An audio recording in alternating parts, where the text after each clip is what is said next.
Hello and welcome back to another exciting episode of the Female Property Expert podcast. Now, this one is going to be a slightly shorter episode, but it's still going to have as much information as I can cram in as possible.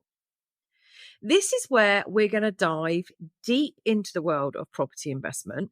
But today, we're going to explore the crucial role that location plays in shaping investment success. So I want you to join me as we work together to unravel the mysteries of hotspots, emerging areas, and the factors that make the location that you choose a savvy choice for your property investment. Now, let's get started with the basics. Why is location such a critical factor in property investment? Well, simply put, it can make or break your investment returns.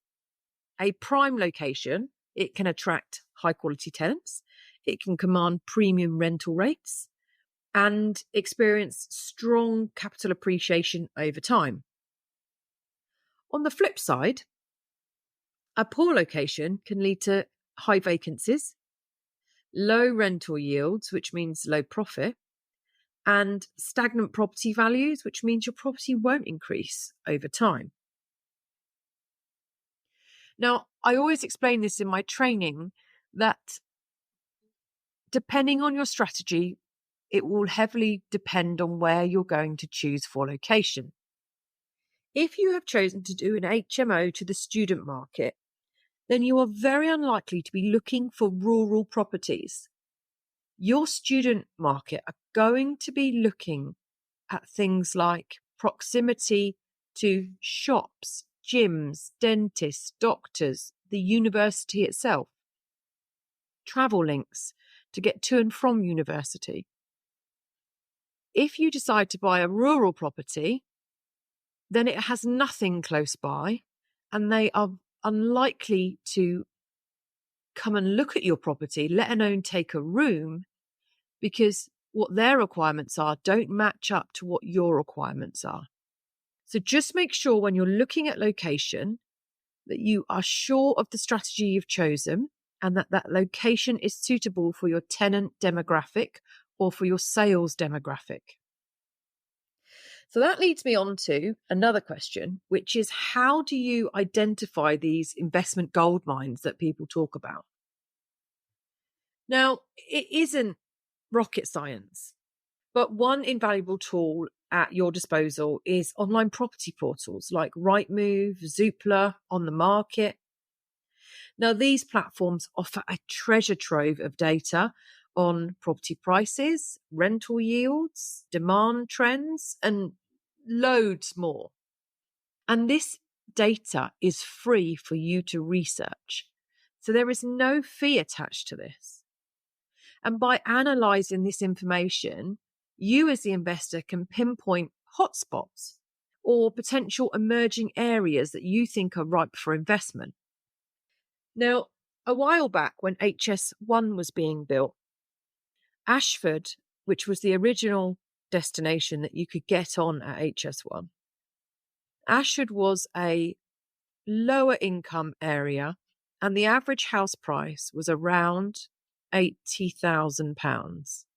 Now, once they started building HS1, we saw the house prices increase considerably and they now sit around £230,000 to £300,000. So if you were a landlord that bought early before HS1 started, then your property could have doubled, if not tripled in value by now. But also, due to the volume of contractors in the area, it drove the rental price up. And as a direct result of the rental price going up, it meant that landlords were earning much more money for the same properties that they had. And this is what I talk about when we say emerging areas.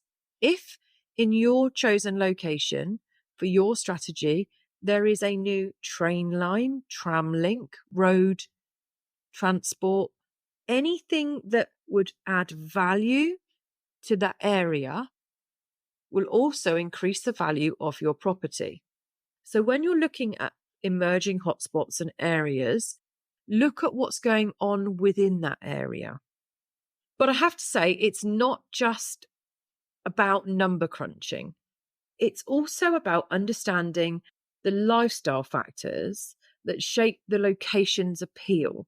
So factors like proximity to amenities. And when I say amenities, I mean schools, shops, transport links, gym, doctors, dentists, restaurants. The list can go on and on. You also need to consider things such as the local neighbourhood, the crime rates in the local neighbourhood, and again, any future development plans, as these can all influence potential investment opportunities that you see and feel you may want to invest in. Now, if you're looking to the short-term rental market, then this is for you, okay? If you're looking at doing vacation, holiday lets, corporate lets, anything like that, then I have a game changer in the short-term rental market, and it's called AirDNA. Now, AirDNA is free to use at its basic tool level, and it can give you huge amounts of data. Now, this platform provides investors with insights into short-term rental demand, occupancy rates in your area, rental income potential in the different areas that you might want to operate in. And armed with this data, you as an investor can capitalize on what is the booming short-term rental market, and you can maximize your returns. So when you're looking at location, use AirDNA as a tool to work out whether the location you've chose has demand, whether it has good rental yield, and whether it has the ability to have a high, and when I say high, I mean over 75% occupancy rate. The other things that you can consider, which actually have come into force more recently, are online letting agents like OpenRent. Now, these platforms empower landlords to manage their own properties efficiently. They tend to attract reasonably good tenants and they minimize void periods. But by leveraging technology and cutting out traditional letting agent fees, investors can boost their bottom line and streamline the property management process itself. So when you're looking at property, it's very important that the location is right for your tenant demographic, but it's also right for your property strategy. Location is more than just a dot on a map. It's kind of the cornerstone of success for a property to be fruitful, for it to deliver the funds and the profit that you need. And by leveraging tools for free, like Rightmove, Zoopla, On the Market, AirDNA, OpenRent, and other platforms, investors can uncover those hidden gems or those hotspots. They can capitalize on emerging trends and they can build a lucrative property portfolio, whether it's a rented property portfolio or a bought property portfolio. That's all for today's episode. Thank you for tuning in to another Female Property Expert podcast.